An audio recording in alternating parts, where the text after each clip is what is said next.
was skiing below the fixed lines, trying to go check out Rescue Gully, ironically.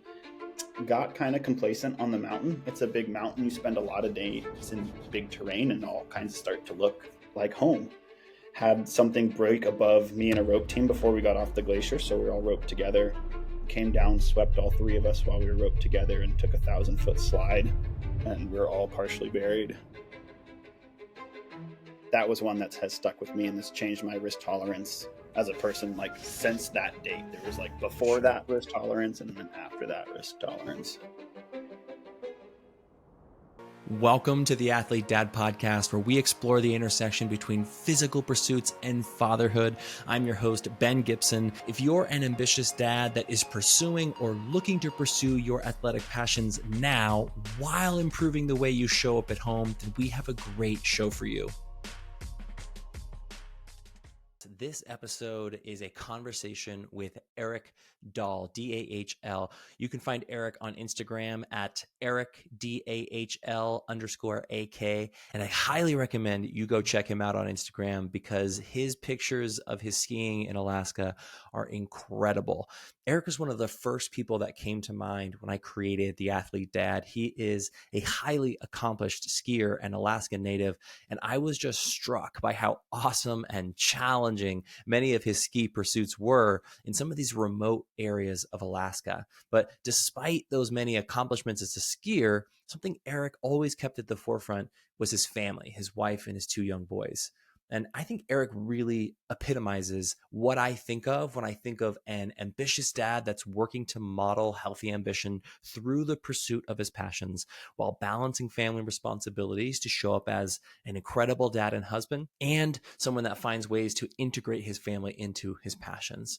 And something that I know many of you will appreciate is that Eric doesn't get paid to ski. Eric has a full-time job as a teacher outside of his pursuits as a skier.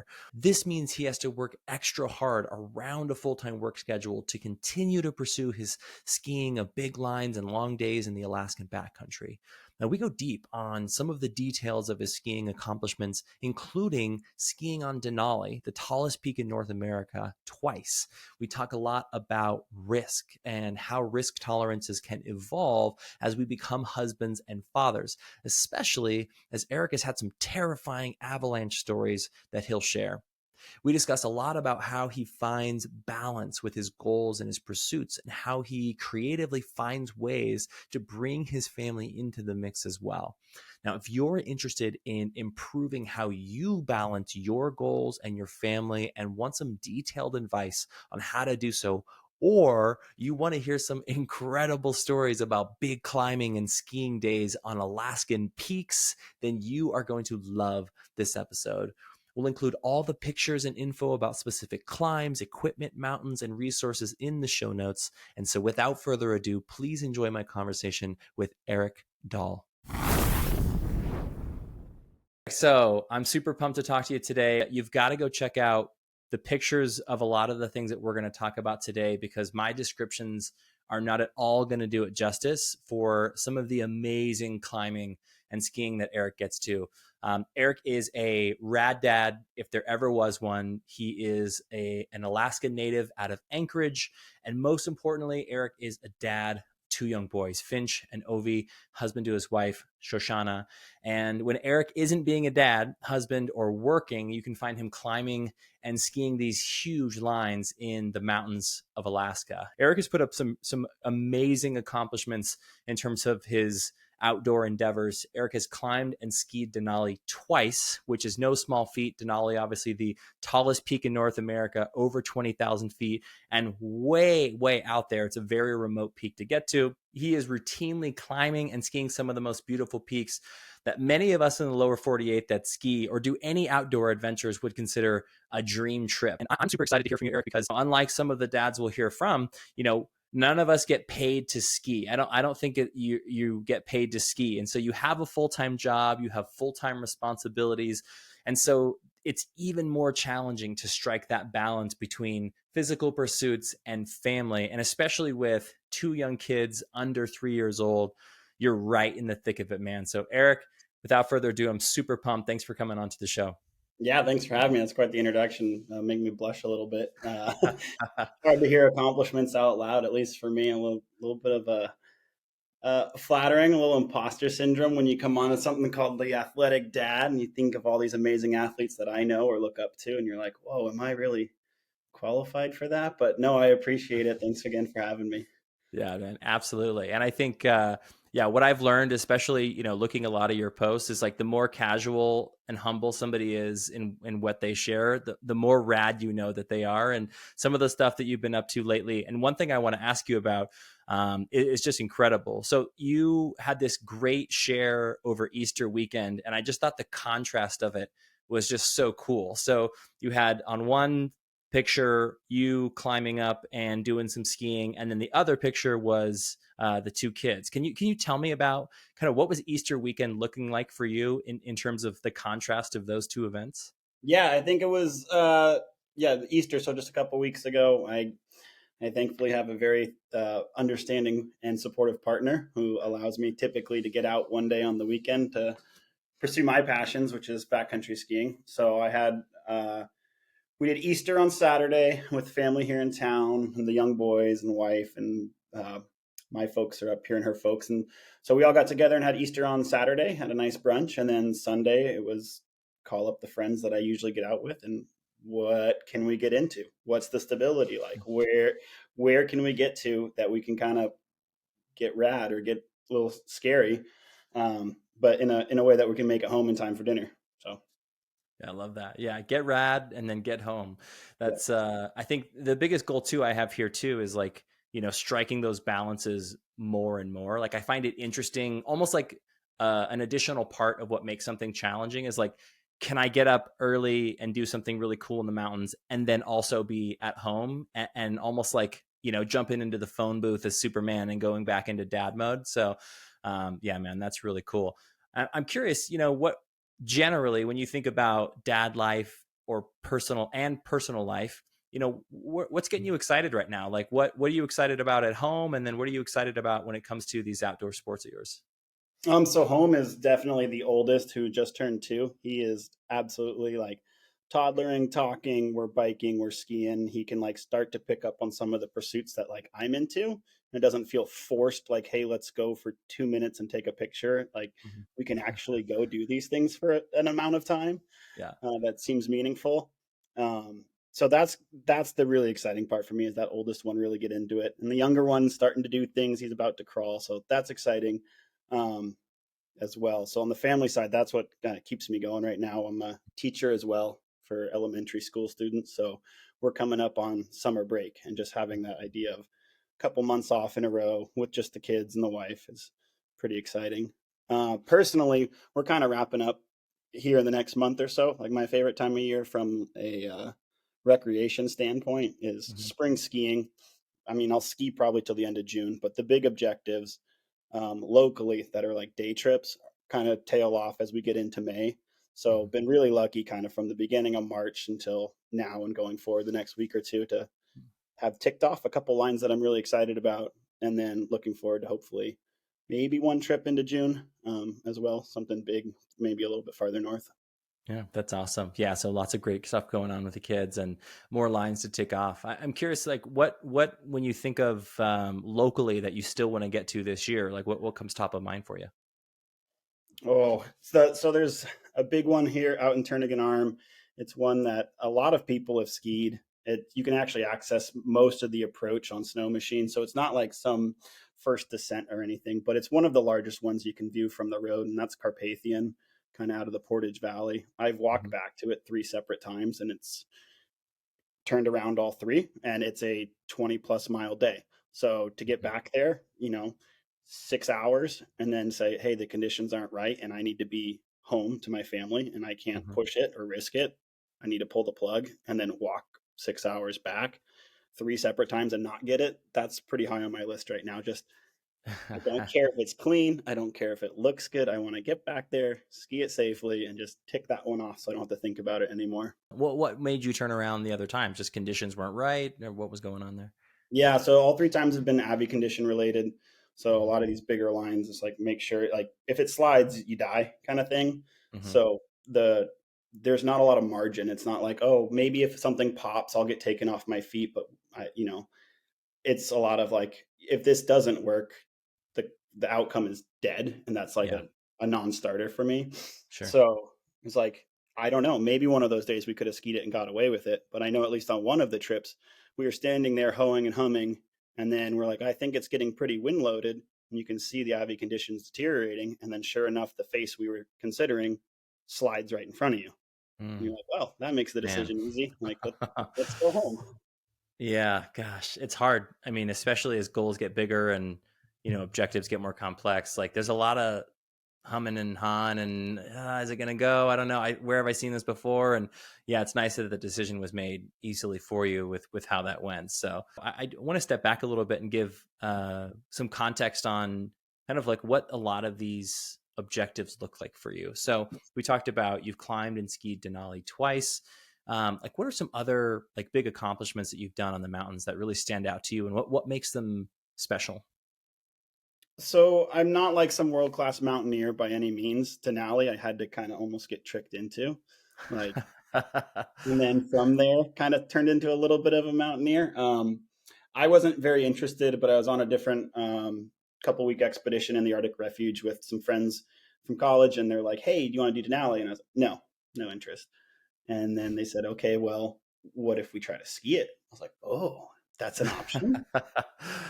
Ears Oh, perk up. Wait, like, oh, yeah. wait a minute, what does that entail? And doing a little research and stuff. And so, as far as big multi-day stuff, like Denali's one, it's not gnarly by any means, but Sanford I did last year, which is a fairly large but straightforward one here in the Mhm, Wrangles.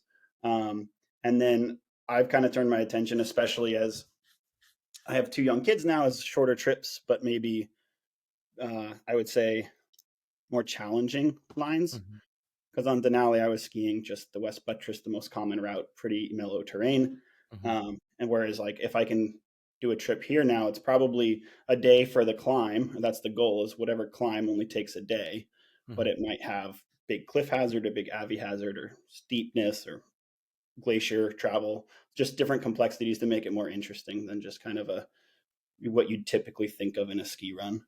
Yeah. And to give people context, like when you're talking big, like what does big mean to you? So I'd say probably the average big line that we're looking at is anywhere between 2,000 and 3,000 feet here in the Chugach, at least on the western Chugach where we are.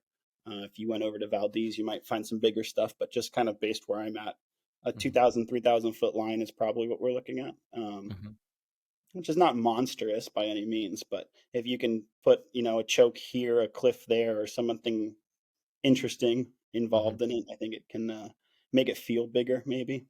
Yeah. And I think the steepness can't be understated. Like some of these peaks are fairly steep, and then you have pretty long approaches to get to them. There was one, I think it was the Malignant Couloir, if I'm recalling correctly. Tell me about just the like logistics of that. Like how many miles did that take? Like what was the total, effort that went into climbing and skiing that? Yeah, so thanks for bringing that one up. I don't know how that slipped my mind. That's probably one of my most proud descents.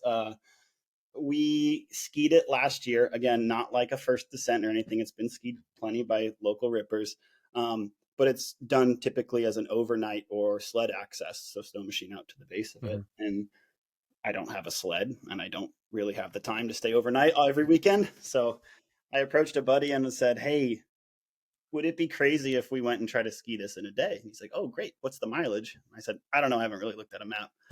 And so he mapped it out, and it was going to be about 30 plus miles round trip, with something close to 10,000 foot elevation gain throughout the day to ski like a 3,000 foot couloir that's roughly between 45 and 55 degrees in steepness, Mhm. and with sections that are narrow enough that we down climbed one of them and had to like side slip through the other because your skis wouldn't fit through it. Mm, So uh, some big potential hazards, I guess, if things went south. But sure. a lot of that day was just accessing it. So we left the trailhead around 3, 4 in the morning, and it was started with a 7 mile ski across a lake, which we skated with our backcountry gear on. So like imagine skate skiing on cross country skis, just with heavy backcountry gear. And then bushwhacked up a valley that we thought would go, but we didn't really have any information on it. We were just like, I think we can get through these trees. And so kind of figured that up through the valley, kind of climbed this valley and over a pass that we didn't know was going to be wind loaded or not. Thankfully it wasn't, but you know, we're like 10 miles into a day at now a pass that we hope is good and happened to be good. And we get to the bottom of the line at 4 p.m. before climbing, and I have a check-in time with the wife at 6 p.m. Mhm. So it was a pretty quick in reach to say, hey, I'm going to be a little late getting home tonight. We're 15 miles back in the middle of nowhere, and we haven't even started climbing our line yet. Wow, that's awesome. And it's got to be, it's not even just like the physical fatigue that I imagine, but like the mental fatigue of all the uncertainty of like trying to assess terrain and figure out the route and kind of like all of this with heavy gear as you're making your way in. So did you end up going up that night and skiing down and then trekking back, or how did the rest of the trip unfold? So we ended up climbing up. I think we topped out around 6 p.m. I cannot take credit for breaking that trail up. I was kind of bonking pretty hard. Luckily, the partner I ski a lot with is in a little bit better physical shape than I am. He took lead as I was kind of tanking there in the middle of the couloir. But we busted up to the top and topped out around 6, skied it, and then we skinned all the way back. And we didn't get back to the car till about 1 in the morning. It was like an 18-hour day, 35 miles as that was our final total, and just over 10,000 feet.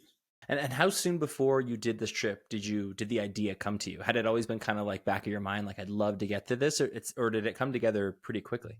So the line itself I'd seen in photos from other local people's blogs and stuff, and then I got to see it in person skiing a valley closer in the past and been like, oh wow, I see why everybody would love to ski this line. I can see why Mm-hmm. the access is just kind of a pain. Like I think that's the bigger issue, is accessing it Yeah. stinks.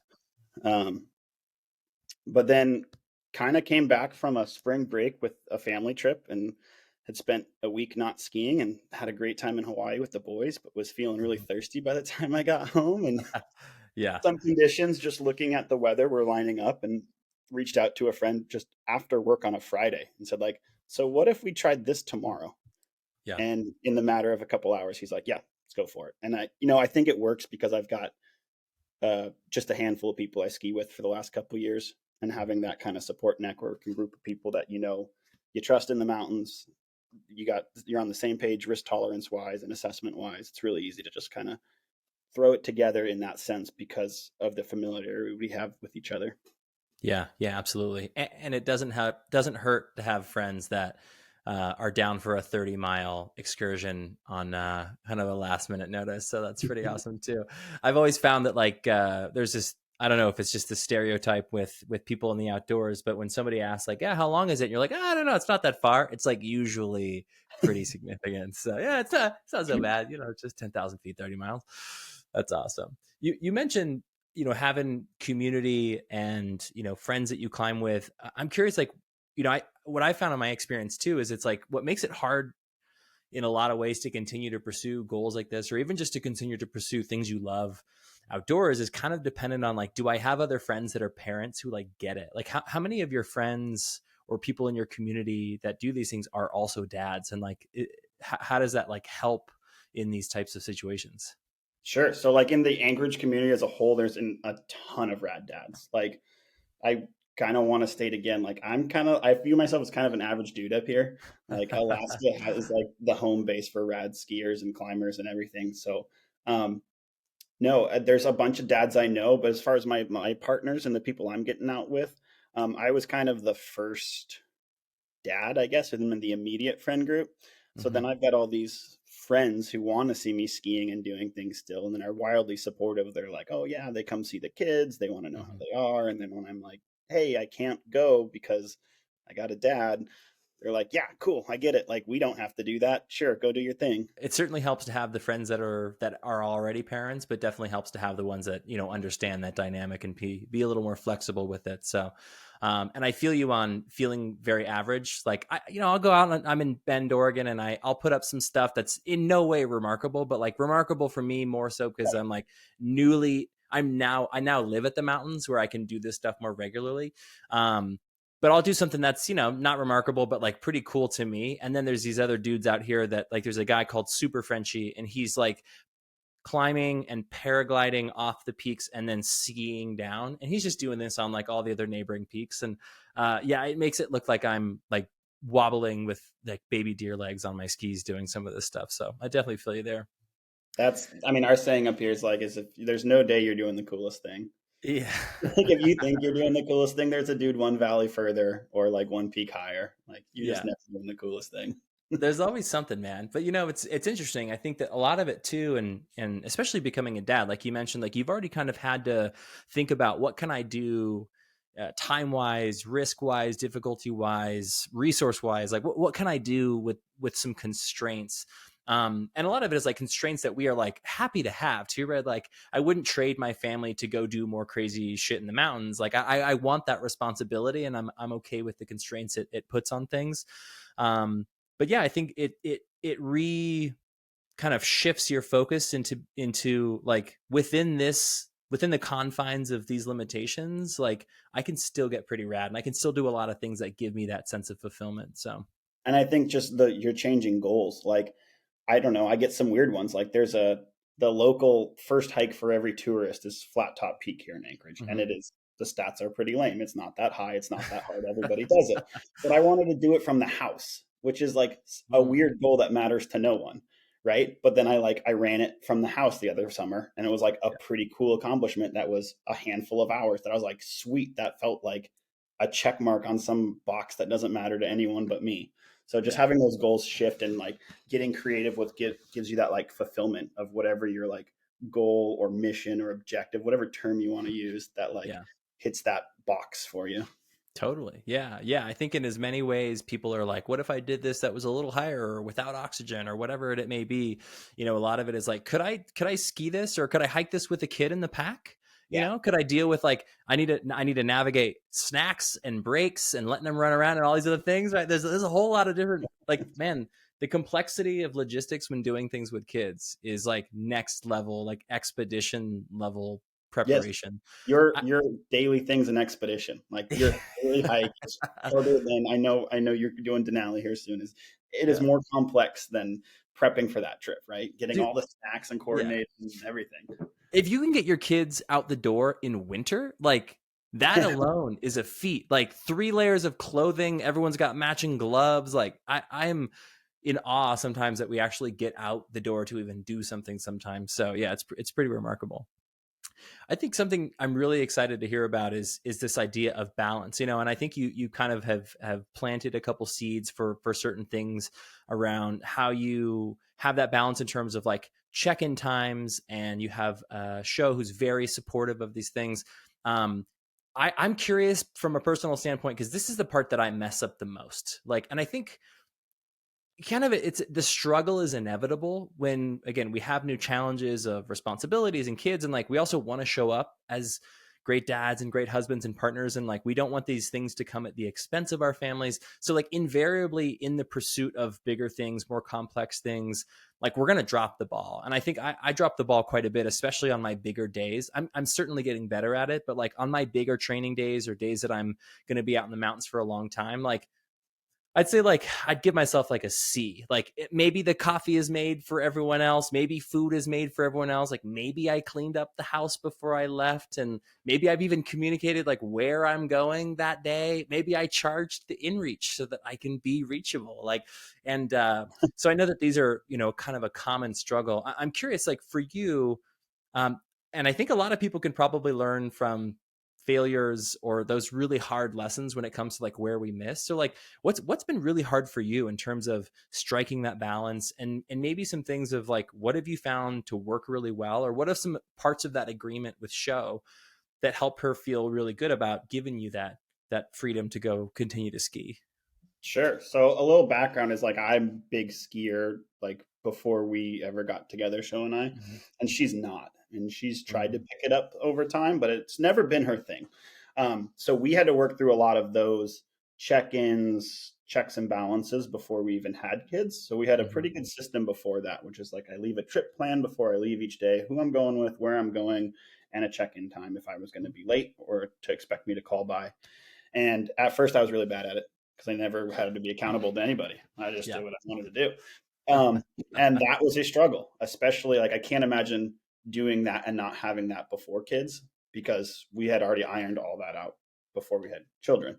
Mm-hmm. Um, but yeah, it became the point where it's like I needed to have an in reach and I needed to have it on me every time because I was just missing check ins. And Mm-hmm. for us, the ability to say, hey, I'm okay, I'm just going to be late was huge because she'd have huge anxieties when I would miss a check in and she'd have no way to reach me. Part of that's my history. Like I had some close calls, specifically on my first Denali trip, that put it in her mind that, there would be a time where she wouldn't get a hold of me and then maybe never get a hold of me. Yeah. Uh, so having that to always say, and I always have to, like, I'm going to be home, or I'm late, I'm out of the Avi risk, or I'm late, I'm still in Avi terrain, but I'm going to check in an hour. Something along those lines, just to calm the anxiety, because that was the biggest stressor for us, which is like Yeah. the anxiety over safety. Um, Balancing it with kids, it's just been uh, sacrifice is the wrong word because I think, like you said, you would not give up family life for anything, right? It Mm-hmm. is awesome. It is such a challenge, but it's awesome. But it's Mm-hmm. been cutting back on days for me. So I get one weekend day is kind of our agreement. And then that may change, right? Great green light weekend. Maybe I get two, or we've got family stuff. I get none. Mm-hmm. Life's a compromise. But typically I get a weekend day and then I have a standing like Thursday night. I can go resort ski or backcountry ski type of thing. Mm-hmm. Um, and the thing I've really struggled with balance is kind of the more mundane training and like Mm. staying fit things Yeah. is like Peloton's been my thing that's helped me the most because Mm-hmm. you don't need much brain capacity. You either sit down on the bike or you lift the weights they tell you to. Yeah. You can be zoned out, you can be spent, it can be morning, it can be night. So that's been nice for me, but I've never been much of a gym person. I'd rather go play outside in the woods or in the mountains or something. So having that be more limited has been probably the biggest challenge from a balancing standpoint, is changing how I like go about my fitness in an everyday Mm. sense of the word. Especially as we get older. I don't know about you, man, but man, I feel the aches and pains if I don't like warm up properly. Like my Achilles right now is so mad at me because I went running twice and I didn't stretch beforehand, and it's like I feel like my leg is about to separate. So yeah, the training aspect is interesting. So how do you, because you can't pull off a 30-mile day just coming off the couch. I imagine that there's some pretty rigorous training that goes into that. Like is the shift now more that you're starting to focus more on gym stuff and as you're not getting to ski as much, or I mean, ish, you can do some pretty amazing things being partially off the couch. And yeah. I think, no, and I think that comes from, I would say I am nowhere close to as fit as I was in my early 20s, right? Mm-hmm. But I can do a way bigger day than I could have done in my early 20s. And that I Hmm. think is understanding how endurance sports work, how you metabolize your food and your caloric intake, and all those things. Like I feel a lot more savvy in that sense. Whereas like, I've got a little bit of a dad gut going right now, but like I know I can put down we just did a 25-mile loop in the Talkeetnas a week ago. It's like I know I Hmm. can do mileage, and my pace is going to be fairly slow. Hmm. I know I have to eat X amount of calories per hour, drink X amount of water. And I Hmm. just know that like if I pace myself through certain portions, I can stretch a day out pretty long. Yeah. Um, but from a training standpoint, I'm just, especially winter, I'm trying to do as much touring as possible because Hmm. I've found that if I'm just lifting weights, like I hit the weights hard this fall and lifted heavier than I had before. And then I got on the ski hill and felt strong, but slow. I didn't really feel like Hmm. an athlete. I'd done like a lot of powerlifting type stuff, and not Yeah. powerlifting, like, I don't know, heavy weights, low reps type stuff. Hmm. And it just didn't translate the way I wanted it to. And it was a reminder that, like, okay, I should be doing the things that I'm training for. And then if I'm not doing those things, try to mimic it as best I can. So, Hmm. like, more plyometric type stuff for skiing, and some lower intensity, longer duration stuff. Like, if I was Yeah. going to go on a bike, it should be long and pretty mellow, just like a long ski tour would be. That makes a lot of sense. And for those not familiar, ski touring, can you help us understand kind of what is the difference between ski touring versus like resort skiing? Sure. So ski touring, you've got skis on your feet with skins on the bottom, and you are walking up the hill with these skis on your feet to for every amount of feet that you want to ski down, right? So you are typically walking for hours for one or two runs, right? Mhm. So you've got to, and it's not fast, right? Like if you've ever gone hiking, unless you're like some amazing mountain runner, you're like going up the hill at a pretty reasonable pace that you can Mhm. manage all day. So same thing with ski touring, but now you're adding 10 pounds on your feet, another 20 pounds in your backpack. So you're not moving very quick, but it's like an Mhm. all day kind of constant walking, hiking pace. So Mhm. versus resort skiing, which is like incredibly dynamic, 3 4 minute stretches at a time, especially if you're kind of a free ride freestyle guy. Mhm. Um, and that's a that's something I've kind of struggled with because that's where I come from. Resort skiing, flip spins, all that kind of like aggressive um, plyometric fast twitch muscle stuff. And then as I transitioned to ski touring, it's like realizing that the way I used to prep for ski season needed to change a little bit because Yeah. of ski touring being a completely different muscle group. Sure. Yeah. Low and slow. I will say though, the only difference is that if somebody is if I'm skinning up and somebody is wearing spandex and they're skinning up, they're going to be ripping up the mountain. Something about the spandex tells you that they're serious schemo. That's probably more what it is. They're like a schemo racer with just absolutely zero weight in their skis and their boots, and they're just ripping up the mountain. That's the only other time I've seen that. That's just mountain runners with sticks on their feet. That's a Yeah. different sport. That's not what we're Yeah. doing. I remember the other day I was getting a training run in. I was just doing some like ski laps and skinning up, and this woman had passed me for like the sixth time, and she had to be 65, 70, and she's just ripping. And I was like, hey, how many laps are we doing today? And she's like, I don't know, maybe 10, 12. And granted, every lap is like 1,500 feet. And so this woman is just like casually just ripping like a 15,000 plus day. And she, like I said, she's like 65, 70. And I was like, what are we training for? Or are we just out enjoying the mountain? She's like, I'm just having a good time. And I'm like, wow, like these are mountain people. This is insane. Like, and yeah, full on, yeah, mountain runner with just the tiniest little sticks running up the mountain. So it was crazy. I know you've done a couple things coming back to balance. I've seen a picture of you at one time skiing with a kid in a pack. I know there's probably hikes with a kid in a pack. Like, I'm curious, like especially as the kids get older, kind of what are ways that you're finding to bring them into the fold on some of these? And maybe even it's not like you're physically out doing stuff, but maybe with Finch, as he's getting a little, able to kind of understand more about what dad's doing outdoors, you're kind of like storytelling or anything that you can think of as far as like how you're bringing family more into the fold on some of these things. Sure, yeah. So my wife and I have talked about it, and as passionate as I am about skiing, like I would hope that my kids are too, but Mm-hmm. also in a way that's not forced because like it's not her thing. Like we're not going to be the family that is forced to drive down Saturday and Sunday to go ski the hill every day. Yeah. Maybe if I had my way, but that's probably not the reality of it. It's more of like I want to introduce them to my passions, make it fun every time they go, and Yeah. then hopefully they become their passions. And so at home, like when he started walking, we got him a little pair of indoor skis that has like felt on the bottom and a little binding so he could cruise around inside. And then when we got snow, he has a little trainer pair of cross country skis and we just putz around and get him comfortable on skis. He wore ski boots in the house a bunch this year. Mm-hmm. Um, but then, I tried to take him to the hill this year and we'd go for 5 minutes and he'd say, Dad, all done, all done. And Yeah. we were done. We went home, Mhm. had hot chocolate, ate gummy bears. It was great. So I just want to like introduce them and make it exciting. And, he knows that I'm out skiing on the days I'm gone long. Like mom's talked about it. He has enough understanding. Dad ski, dad ski. And then when I get home, he wants to see pictures and videos and show me dad ski. And Yeah. so I show him what we did that day. And that makes him interested because then there'll be a day. Was like one this winter where he's like, Dad, I want to go skiing. It's like, Oh, yes, oh, I've been waiting for this. yes. Cool, Yeah. let's go.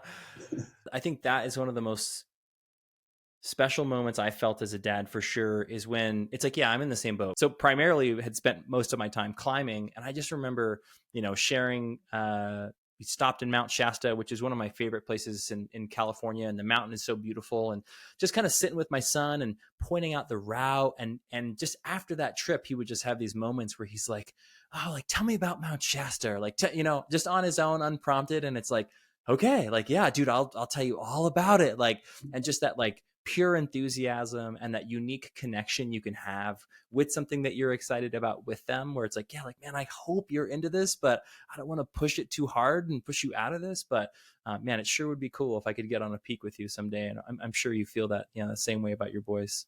Oh yeah. When you're looking at, a 2-year-old skiing, I've seen some kids that are skiing at a pretty like early age. Like what are your expectations of like a 3-year-old skiing? Like next ski season, is he going to be pretty much able to get more downhill? Is he going downhill at all this year? Or? Yeah, so I taught skiing for a number of years, and I watched the parents that plugged him in at a very young age. And Mhm. uh, outside of like some certain like fairly advanced developmental things, you're almost doing it to do it.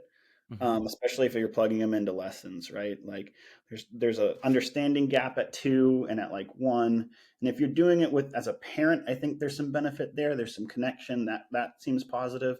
Mhm. But for me, I was like, I next year we'll get on the slopes. Hopefully, we learn how to snowplow and wedge a little bit.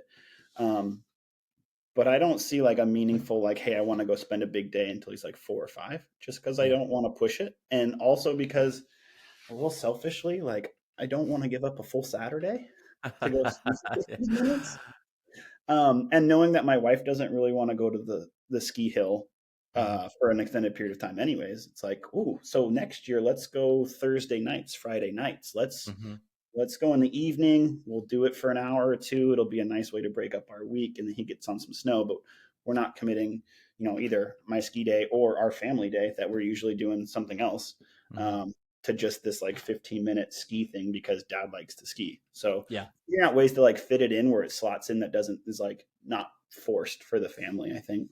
Sure. Yeah, I like that. I like that approach a lot. Yeah, not forcing it, and I like that you're balancing, making sure that like dedicated family days stay intact, and like these would be add-on days that you can make use of. So, and I think it's right too. Like especially those early memories of like you mentioned the hot chocolate, the après ski, hot chocolate, and just being in the snow with dad and trying something new. Like those are probably going to be some pretty important memories that I'm sure they'll take with them. Any other things that come to mind logistically when it comes to like balance? I love that you were checking in before even specific terrains, and you mentioned the inReach. So the inReach being kind of a sat phone you can use with your phone or just directly from the inReach. Anything else like logistic wise that you've found to be really helpful in terms of like your bigger objectives and kind of like setting the stage or checking in, or anything that comes to mind there? Yeah, doing enough prep time beforehand where I can give my wife a pretty good idea of what we're doing, whether that's showing her pictures or maps or things of that nature, an idea of how many days, and like, here's what I have in mind for days for this trip. And she's like, well, Mhm. actually, when I have both kids, here's what I have in mind for the amount of days. And I go, oh, okay, well, let's go back to the drawing board and see if this objective fits that timeline, or, can we speed it up or can I stretch it out kind of thing. And then another thing that has been really beneficial for our relationship, even before kids, is as someone who wasn't a skier and having me be in avalanche terrain and having a close call or two with avalanches, and one in a fairly big way. She was very nervous about whenever I went into avalanche terrain, and she went Mhm. and took a level 1 course even as a non-skier, and Mm. helping her as she understood that terminology more, that helped a lot. So when I was going out on certain days, I could have a conversation about it. Hey, I'm Mhm. going out. It's a green light day. I'm going to be in some big terrain. Okay, you're in big terrain, but I understand it's fairly stable. Mhm. Hey, I'm going out. It's a considerable day. It's an orange day or a red day.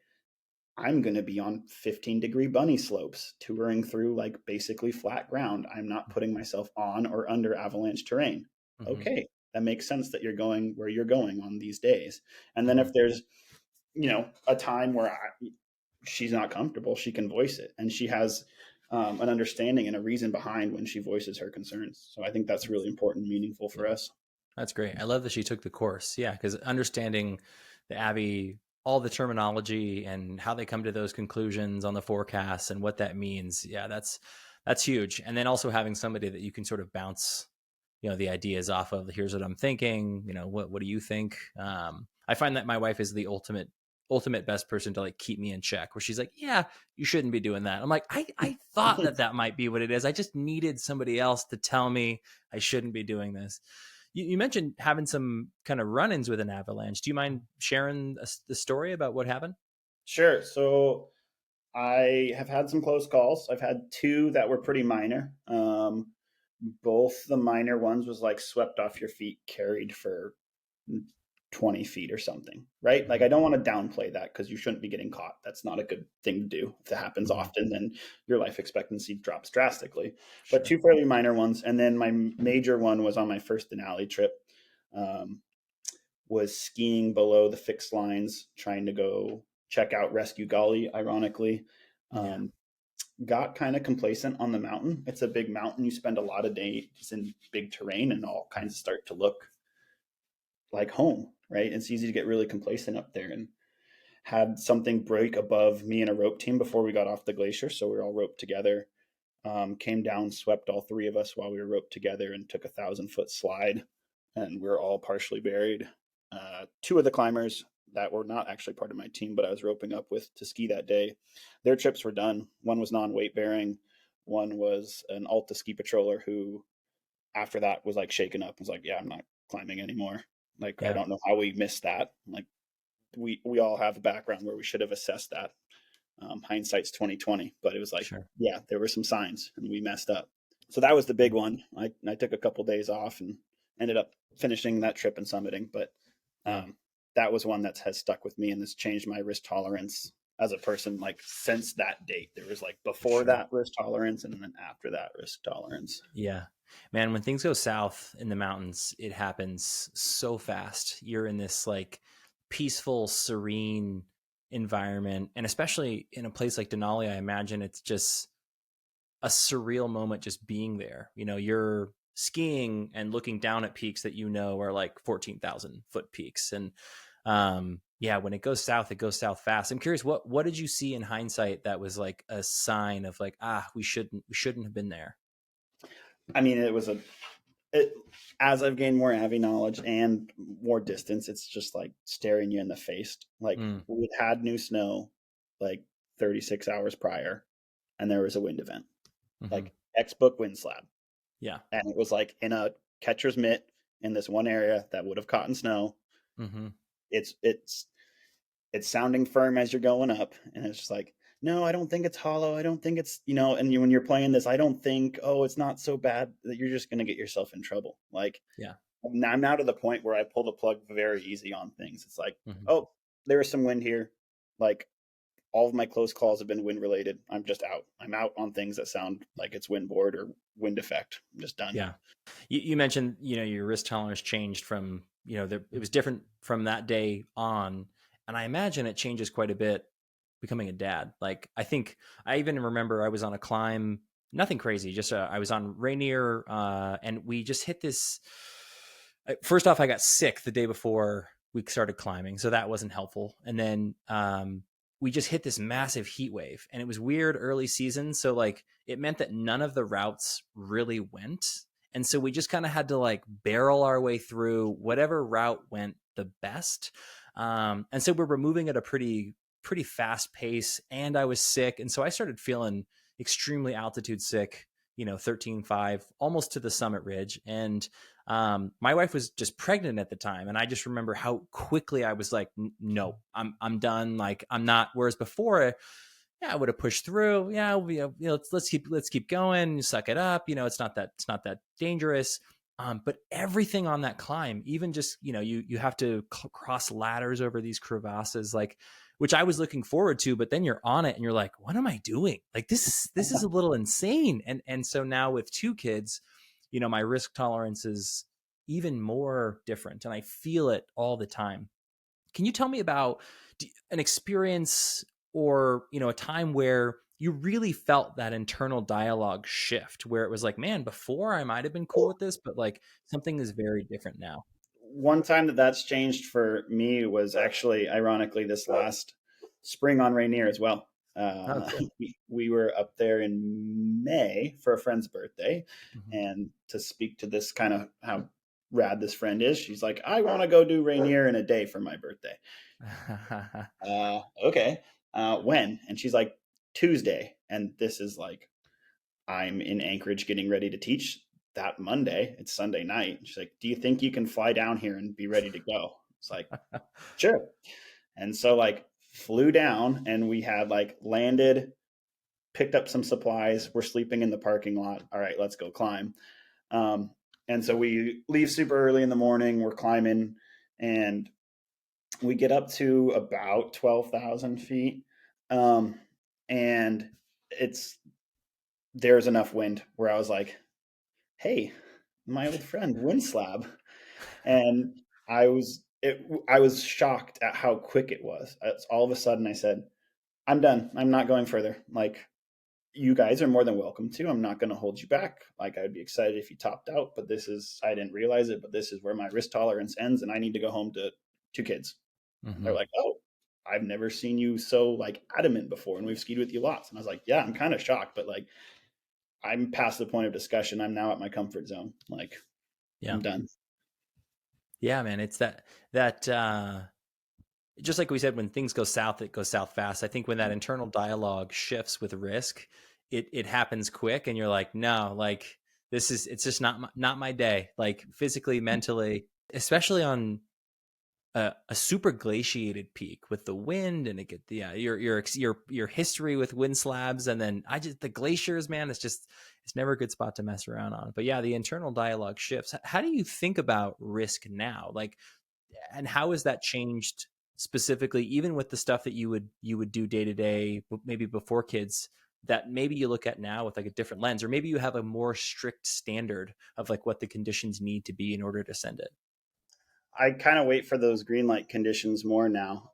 It's I did not ski anything big or meaningful like the whole first part of this winter. It Mhm. wasn't a great winter up here, anyways, but there was still plenty of people kind of pushing that, and I Mhm. just could not get to the point to justify it.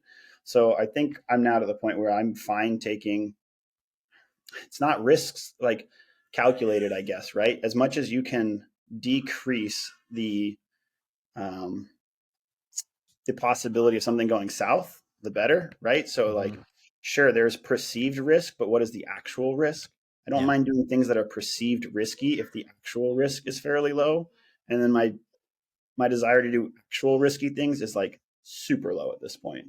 Yeah. Like, I've picked up mountain biking recently, and I can't get past like jumping very high or going very fast because like there's actual risk versus Right. like people like, "Oh, you're skiing fast and jumping off things." I'm like, "Well, I've done that for 20 years. I know Yeah. conditions. There's a perceived risk, but that's not an actual like yeah, the risk is not as great if you have that experience." Yeah, yeah, totally. I really relate to that. The experience makes a huge difference. And it's hard too, because I think especially anytime you're in the mountains, there's like, I don't know what you would call them, like armchair quarterbacks, or I know every time you see a climbing accident, invariably if you go to the comment section on something, it's a lot of critiques about how unnecessarily risky that endeavor was, right?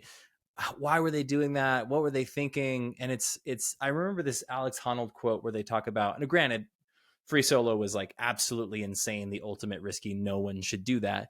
But he had this question posed to him of like, how do you think about risk? Like, people say it's extremely risky for you to do these things, and he's like, well, it's extremely risky for some dude just off the couch to go try them, sure, but like it's much less risky for me to go do these things because I've been doing this my entire life. And I think that's where I think a lot of the experience comes in, like you said, to where it's like, well, no, like the experience carries a lot of weight when I'm evaluating risk, but it's certainly still, changes things as we progress. But it's a hard topic, and one I find myself kind of constantly pondering, especially as objectives get a little bit bigger and a little bit more complex. Like, how do you think about, even as your kids get older, do you feel like your risk tolerance would stay where it is now, or get a little bit lower? Like, where's your head on that? It's probably going to get lower. Like, I see a decrease in like, to be frank, fitness. I'm going to get older, right? And if I can't do things in the time or in the manner that I can do them now or even previously, then Yeah. it becomes more risky. And so therefore like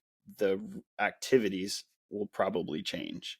Yeah. Right? Like if I know I can air this cliff or jump this thing or do this in X amount of hours, but I can't as I get older, well, Yeah. that'll change pretty drastically.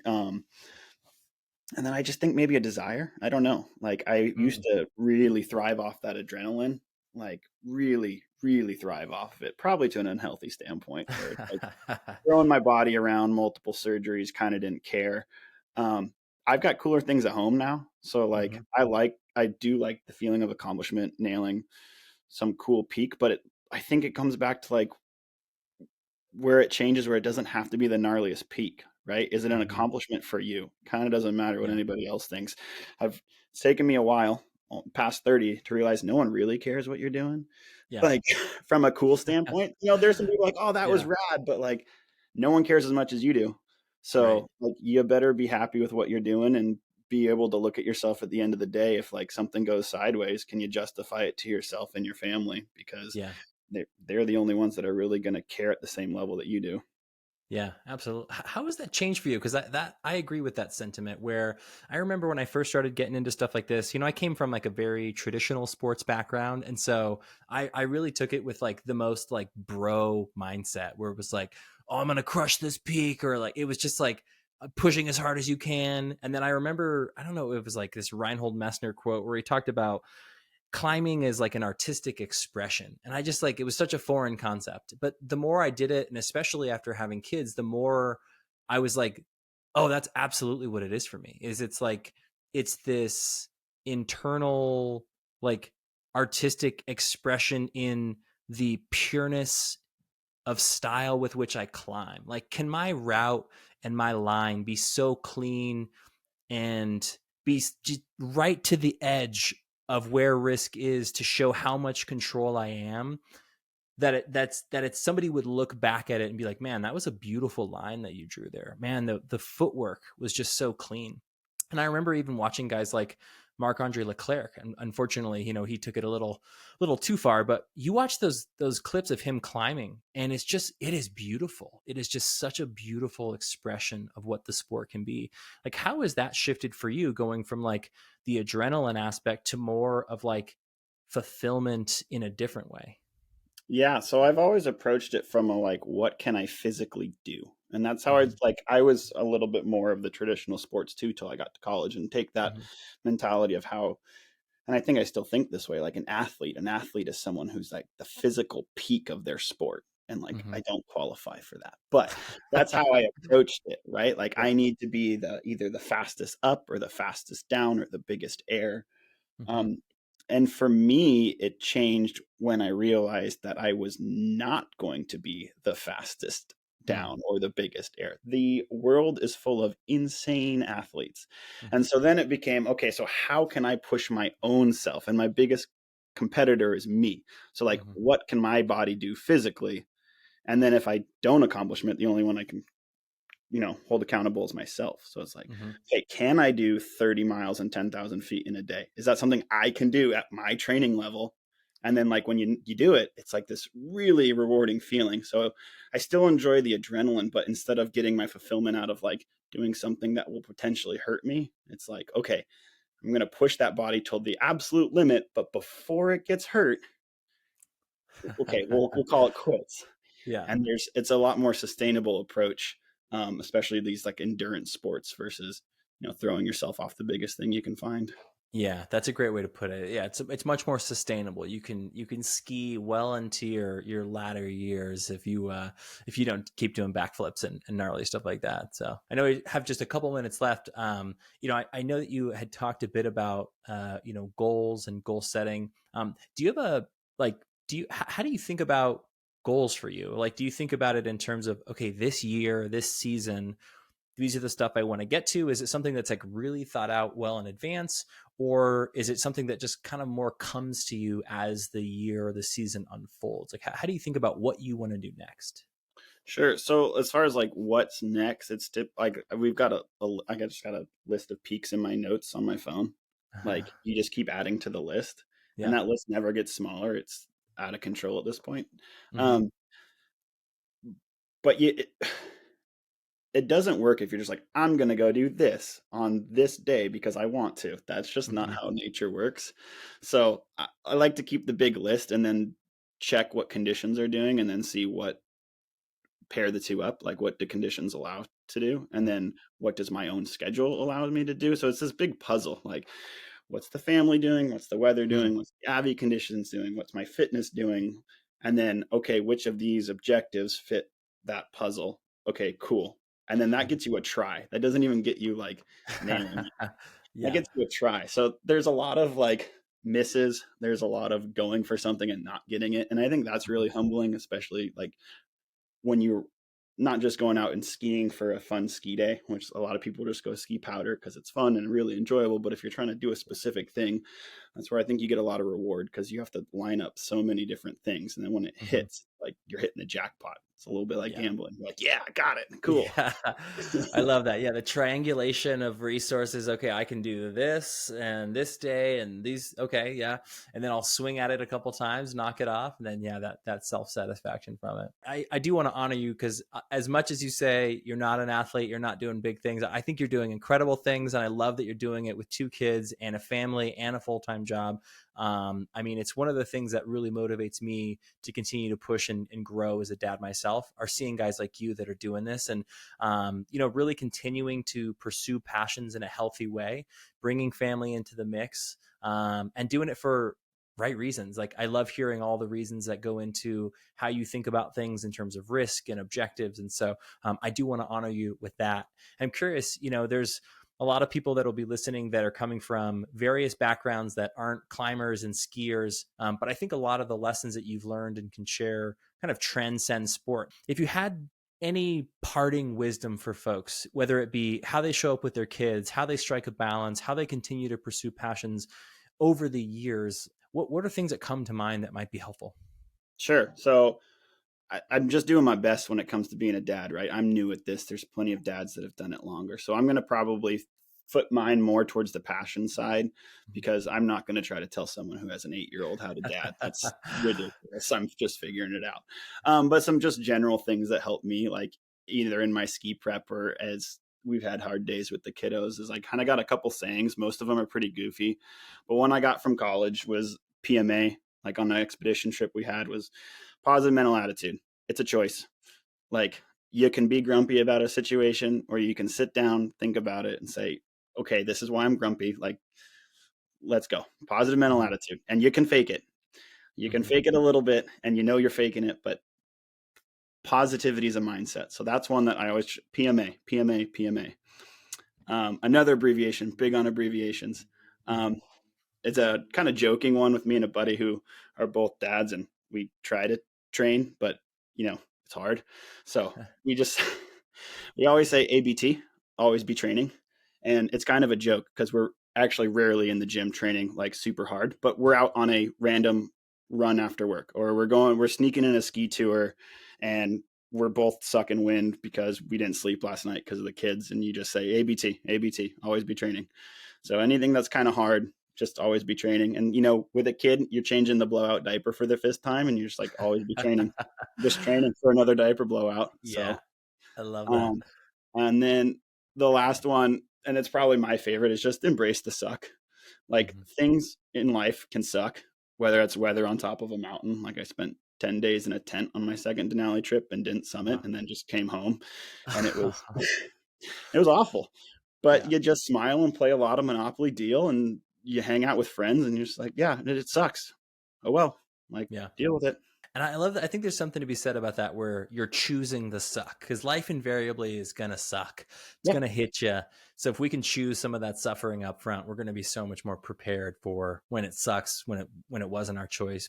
And I think those expressions go a long way. There's this altitude runner who has one where it's sucking and it's always like, hey, it's all good mental training. And I think about that too when it's like 1 a.m. with the diaper blowout and I'm exhausted. I'm like, hey, this is kind of like I'm up for summit day. I'm going to be tired and nauseous and doing stuff when I'm doing. It's all practice, baby. So I think all the late nights with kids certainly help mountain folk quite a bit. But Eric, man, this has been so valuable, and I'm so grateful for your time. And thank you so much for coming on and parting some wisdom. I hope the rest of ski season is great for you, and hope you get a lot of time with the kiddos out here this beautiful spring. And yeah, man, looking forward to continuing to follow the journey. Thanks, Ben. All right, guys, one thing I'm always going to challenge you to do at the end of these episodes is to think about what is one action that I can take from the information that I just heard? What is one thing I can implement, that I can improve upon, that I can do differently, that is going to help me take this information and actually put it into work? It's one thing to hear these rich conversations. It's another thing to use this information to help you improve. And so that's what I want you to do now, is sit and think about what is one thing I'm going to do differently, or one thing I'm going to implement from what I just heard. I know that I am fighting for your attention. I am fighting across platforms, across other podcasts, across your daily life.